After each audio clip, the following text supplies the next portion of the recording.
All right, at 23 minutes to 9, our conversation with Robert Basil, the MP for Yatta constituency, continues. So as we're going to the break, you talked about, what is it that people were agitating for? They were saying, we have gotten to a point where we are done. We are done with how the government is treating its citizens. We are done with those in government are behaving. There's bad manners. Correct. There's open show of opulence, and they're showing it as if they are basically using taxpayers' money to enrich themselves. Correct. Not commensurate service delivery to the people. Not much of public participation, meaningful public participation, where citizens are involved in decision making. And people are saying, no, this is not what we want. But then it appears like those in leadership were hearing a completely different thing. Because the response, as you're saying, the response was the formation of a broad-based government was not what was asked for. You know, in life, there are people we call opportunists. And I think the ODM members tends to fit to that because they saw a chance. They all ran to join the government. And that is why we are saying, I don't think the whole issue is sorted. Because people think with the protests having calmed down, the whole situation has been, contained. But I would say that, for example, I give a very metaphorical kind of statement by saying that, let's say you have a hood and you don't treat the hood and you bandage the hood. Have you solved the problem? This hood will continue, getting worse, and eventually it might erupt to something else. That is not what Kenyans wanted to see. Kenyans want a very progressive country, a country that is reflecting to the issues of citizens, the country whereby opportunities are available to everyone. Yesterday, the crowd you saw in Kisii tells you there is high level of unemployment, because being a working day, where were all those people coming from? It tells you majority of Kenyans are either idle or they are not meaningfully engaged. And as a government, if I was head of state, I would go to the drawing board.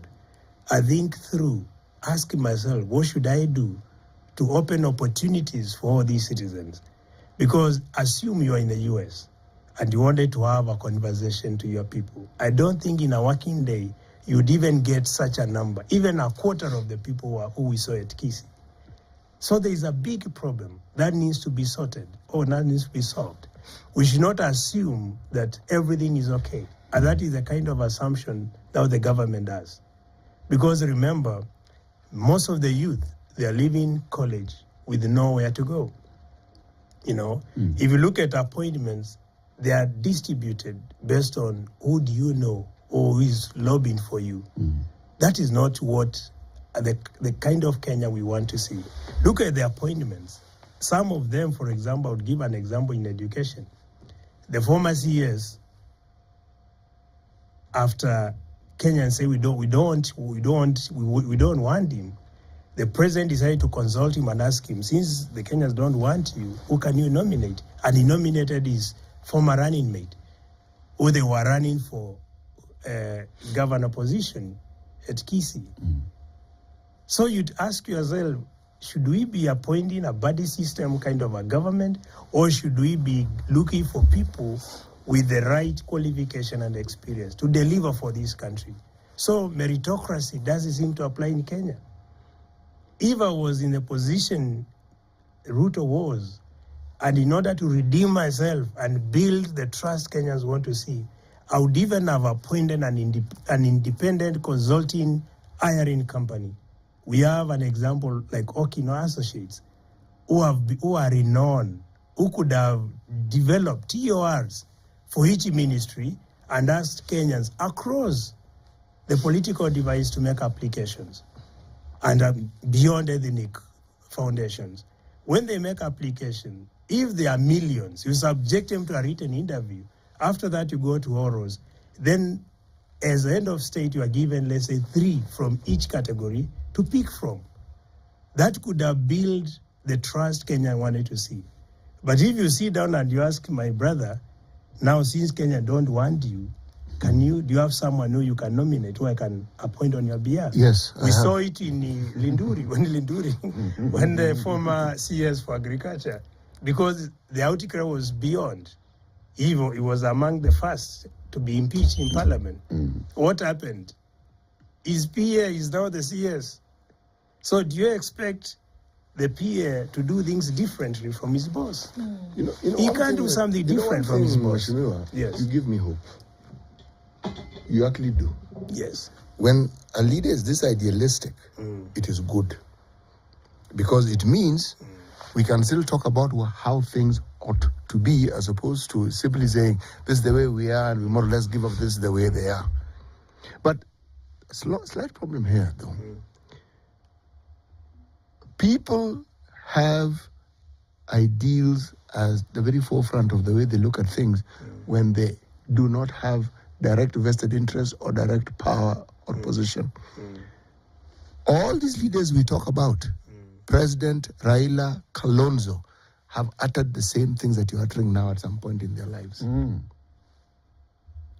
with the same vigor and energy, and you feel, okay, yeah, sawa. These guys got it. And we've seen all of them in positions of authority. None of them have been president except Ruto. But the president still speaks exactly the same way. But unfortunately for him is president. He's the one to do. Yeah, he's the one to do. It can't be somebody else. He's the one to do. And unfortunately, we do not see the things that he says he's going to do happening.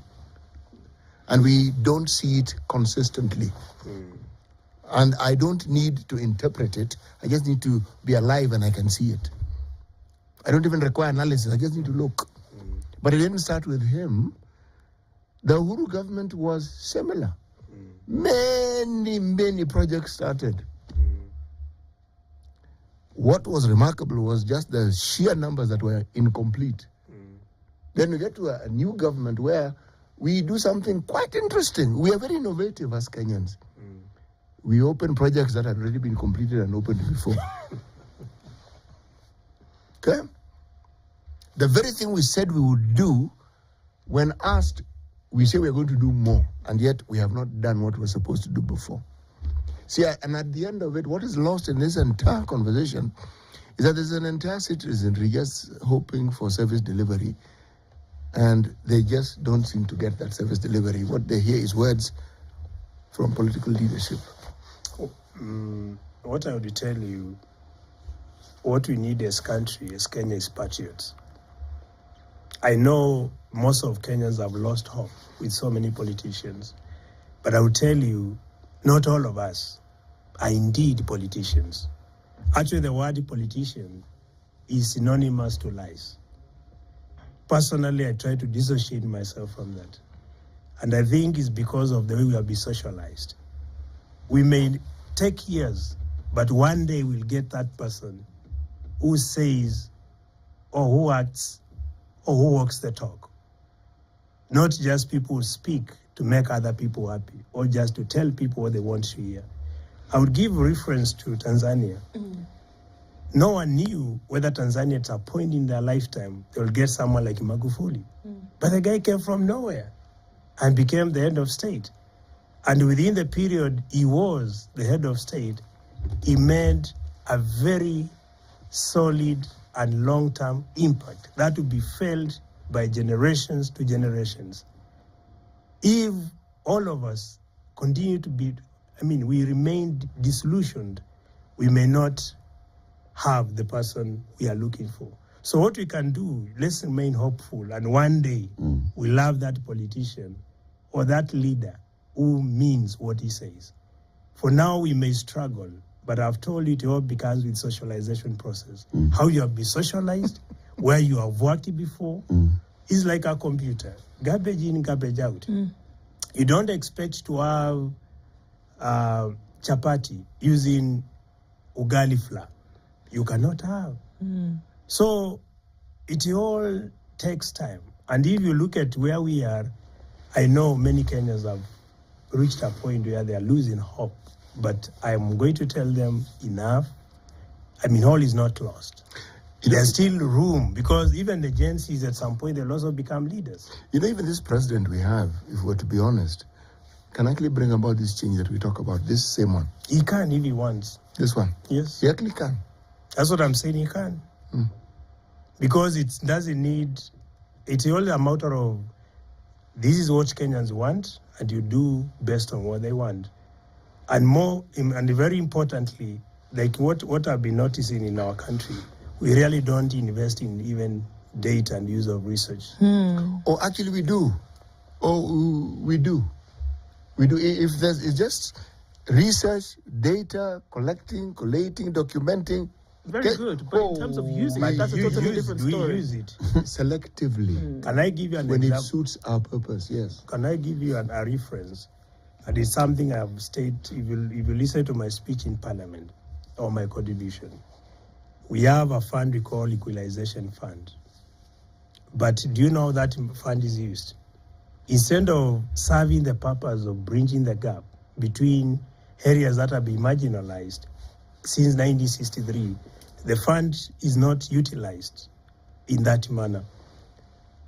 And how should we make the fund more useful? If they were relying on data, baseline data, to show the level of inequality, the disparities across the country, today that fund would make sense to Kenyans. But it is so ironical. You see some of the areas selected to benefit from the fund. Some are even, I will give an example, for example, the other time Kericho was in that list. And a place which is very much known, what we call prima facie knowledge, like a place like Marsabit, for example, was missing in the list. So you ask yourself, what parameter, what criteria was used to select beneficiaries of this fund? It's a reflection of what some people have referred to. I personally do not like that particular term, bad manners, because you are actually euphemizing something quite terrible. But it's part of our culture. It's the same reason why you will be pronounced as guilty by a court. And our laws also state you should not hold public office, and yet you will. That is what we do in this country. But you know something?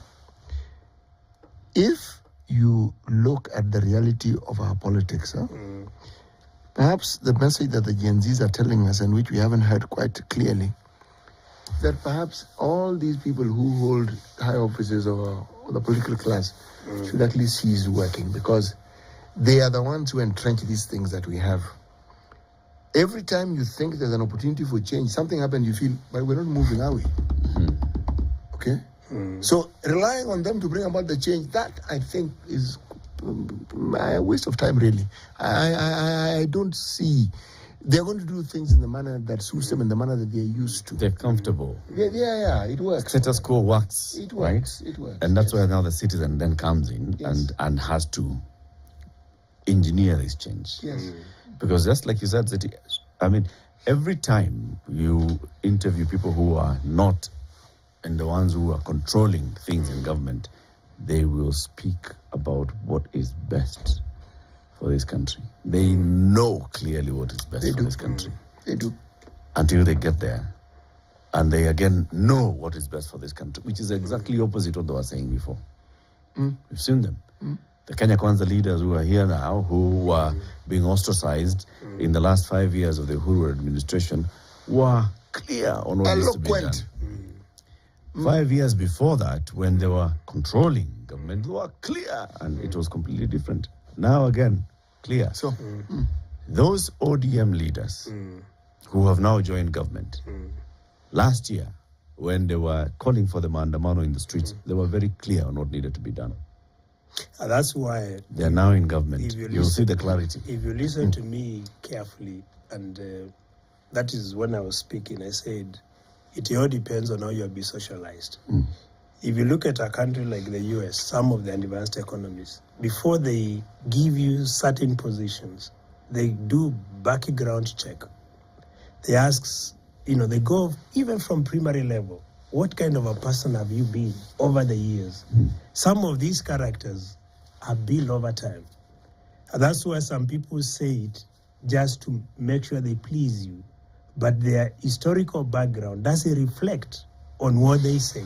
That is where we fail or we go wrong. We elect people normally without having that very holistic background check. If we did that, today we'll be having the right leaders in office. But simply because we don't do that, that's why we have the people we have. And now it has even, in the previous years, it was even worse. Why? Money factor. Money has been a key ingredient in our politics. A voter, you can't speak to a voter and you say, I'm done, I'm going home. They tell you, we normally listen with our mouth, not with our ears. And that is where the problem begins. So we have to change not our mindset alone, but our character, from the voter himself all the way to the leader. Because the voter is there, you call like you are, instead of making a policy-based politics, it's more of a money-based politics. And that's the kind of politics we have been seeing over the years. If that can stop, I'm hoping in 2027, if we can have a new change in the way we approach politics and use policy as a measure of the persons or the kind of leaders we want to see, then we might be on the right step to getting the right leaders and transforming our country meaningfully. But if we don't do that, then we are going to get the same crop of leaders. And that is where you have been seeing people accused of opulence, they're back to government. People with the graft issues, they're back to government. And that can only be sorted if you vet from the voter when you are electing. Don't base money as one of the key factors to engage a leader. But listen to what the leader is saying. Do some background check. Where did you go to school? After school, what did you do? Where did you work? Because how was your deliverables at work? Because for example, if the bare minimum is met, and that's the thing, that we don't put people up to the standard of the bare minimum. Nobody's asking that you be a genius in whatever. We're saying at the very barest minimum, be able to do 1, 2, 3, have the right sense of mind, then to say that there is an entire people that you're responsible for in whatever capacity. So if we're holding folks up to the barest minimum, then there is a possibility that when they come into that position, they will actually do what they're supposed to do. Correct. Now, while I support the idea of an independent body for some of these things, I think what we are doing by that is that we're letting folks go scot-free. Because if we say bring in an independent body, that means essentially we're saying you as members of parliament who have been tasked with the responsibility, you've shown us that you can't, for whatever reason, that you'll be compromised, that you'll be captured, whatever it is. So we're saying bring in an independent body to do 1, 2, 3. But we are saying no, that if we hold it to the barest minimum, then that we should expect that if you're vetting somebody, that you too will hold that individual to the barest minimum. That's why we give you, what is that word they say? Ultimate power is done what? Lent. Given. What? In the Constitution? It is delegated. Delegated. Right? So the barest, we're not even holding to the barest minimum. At the vote, in parliament, at vetting, and we're not even saying go here. We're saying just get above the water. Right? So why is it so difficult for that bare minimum to even be seen, yet achieved, not even achieved, to even be seen and say, let's hold to that. Let's hold to that. And if we do at whatever level, MCA, member of parliament, senator, governor, even the president, to say that this is the bar, this is where it is set. Following all of these other things come to play. The president will but say we don't that. even see the bar. If it's saying, it will be said. This is the bar. That, without a shadow of a doubt, it will be said. It will even be described. Mheshimiwa, as for the independence, they'll bring that independent and company associates. They'll bring.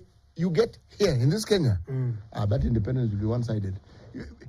Remember there's a guy called Kamago. Is it Komago? Jose Kamago. Jose, the guy who was inside the server. He was independent. When he got here, how independent did he become? You know, the reality that we live here is actually daunting. It's very daunting. It actually required what we saw the Gen Zs doing. Young people who don't have half measures. They're saying, we don't want it. Absolutely, take it out. Because if you leave even a bit of it, it'll corrupt whatever it is you're trying to say. Take it out. And it's a good thing they did, because we then saw the response of the political class, and all they did was retreat a little bit, regroup, okay? And then formulate what works for them well. And this is what we have, okay?